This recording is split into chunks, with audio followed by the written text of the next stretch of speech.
পেটে একটা বাচ্চা ছিল, সন্তান ছিল, সেটা নষ্ট করে দিই। গাড়ির সিট ভাঙে, পিছনের সিট ভেঙে বরকত গাড়ি চালায়। পিছনের সিটে তাকে শোয়া পালাক্রমে তারা ধর্ষণ করে। নিরাপদ সমাজের স্বপ্ন দেখলেও বাস্তবে বারবার সামনে আসে ভয়ঙ্কর কিছু ঘটনা। একটি মাইক্রোবাস, কয়েকজন দুর্বৃত্ত আর অসহায় এক তরুণী। দিনের আলোতেই বাস স্ট্যান্ডে অপেক্ষা করছিলেন এই তরুণী। হঠাৎ একটি সাদা রঙের মাইক্রোবাস এসে থামে ঠিক তার সামনেই। কিছু বুঝে ওঠার আগেই মুহূর্তের মধ্যেই জোর করে এই তরুণীকে তুলে নেওয়া হয় গাড়িতে। এরপর যা ঘটেছে তা পুরো রাজবাড়ীর পাংশা উপজেলাকে নাড়িয়ে দিয়েছে। আমাকে গাড়ির পিছনে বরকত গাড়ি চালায়, ওর গাড়ির ড্রাইভার, আর ওই রাশেদ নামের ওই ছেলেটা গাড়ির পাশে বসে থাকে। ভুক্তভোগী তরুণীর অভিযোগ, গত 30শে মার্চ বিকেলে তিনি এক আত্মীয়ের বাড়িতে দেখা করার জন্য সেখানে যান। দেখা করে ফেরার পথে মশালা বাস স্ট্যান্ডে বাসের অপেক্ষায় ছিলেন। ওর সাথে দেখা করে মহিশালা স্ট্যান্ডের থেকে গাড়িতে উঠবো। এ সময় হাসিবুর রহমান অন্তর নামের একজন একটি হাইস গাড়ি নিয়ে হঠাৎই তার সামনে এসে দাঁড়ায়। এই তরুণীকে গাড়িতে ওঠার জন্য পিড়াপিড়ি শুরু করে। গাড়িতে উঠতে না চাইলে এক পর্যায়ে জোরপূর্বক তাকে গাড়িতে তুলে নেওয়া হয়। হাসিবুর রহমান অন্তর ওর গাড়ি নিয়ে, ওর একটা হাইস গাড়ি আছে, ও গাড়ি নিয়ে ওখানে হাজির হয়। বলে যে গাড়িতে ওঠো, তোমার সাথে আমার কথা আছে। আমি বলি যে না, তোমার গাড়িতে আমি উঠবো না। তারপর আমি উঠতে চাই না, হাত ধরে মনে করেন টাইনে গাড়ির ভিতরে উঠাই।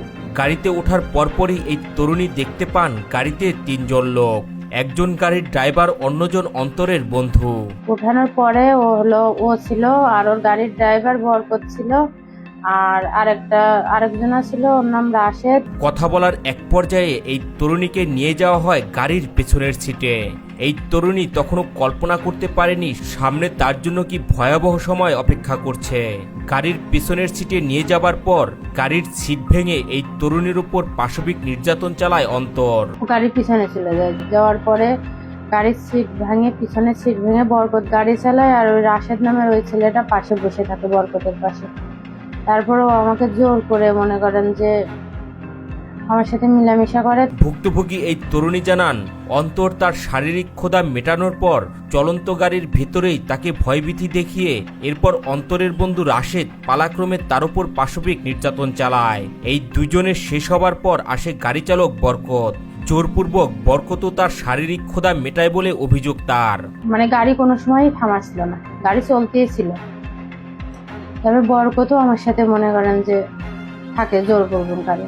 তারপর বরকতের থাকা শেষ হলে তারপর মনে করেন যে রাশেদ নামের উনিও আমার সাথে থাকে। চলন্ত গাড়ির ভেতরে একে একে 3 জন তার উপর পাশবিক নির্যাতন চালানোর পর গাড়ি নিয়ে যাওয়া হয় কুষ্টিয়ার দিকে।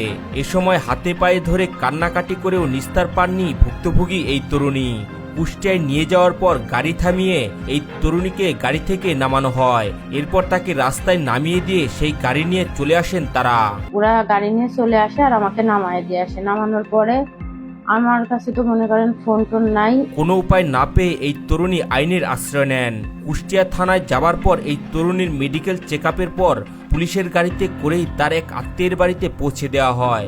তারপরে আমি থানায় চলে যাই, কুষ্টিয়া থানায় চলে যাই। থানায় যাওয়ার পরে ওরা ওখান থেকে আমাকে কুষ্টিয়া সদর হসপিটালে নিয়ে যায়। নিয়ে যাওয়ার পরে আমাকে টেস্ট করায়। পরদিন এই তরুণী পাংশা থানায় 3 জনের নামে অভিযোগ দায়ের করেন।